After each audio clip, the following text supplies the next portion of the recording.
Hello everyone, আশা করছি সকলে খুব ভালো আছো। তো আমার মতো কে কে আছো যারা কাজে যাওয়ার আগে ঠাকুমা এভাবে সুন্দর করে ভাত খাইয়ে দেয়, তোমরা প্লিজ কমেন্ট সেকশনে জানিও।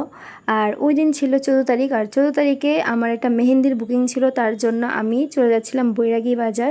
তো অটো দিয়ে চলে যাচ্ছিলাম, তো যেতে যেতে তোমাদের সাথে ব্লগটা শেয়ার করতে যাচ্ছি।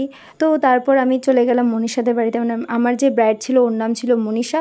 তো মনীষার বাড়িতে চলে যাওয়ার পর ওদের বাড়িতে আম টাম খেলাম, তো ওইটা আর ভিডিও করা হয়নি। তারপর আমি কাজে লেগে পড়লাম। তো দেখো মেহেন্দিটা কেমন হয়েছে। মনীষা আমার কাছে এমন ব্রাইড আর গ্রুম আর এরকম একটা ময়ূরের মধ্যে ডিজাইন চেয়েছিল, তার জন্য আমি ওকে দেওয়ার চেষ্টা করেছি, আপ্রাণ চেষ্টা করেছি। জানি না কতটুকু ভালো হয়েছে কি না, কিন্তু ওর পছন্দ হয়েছে, ও আমাকে বলেছে। তারপর ওদের বাড়িতে ও ছাড়াও আরও 7 থেকে 8 জন ছিল।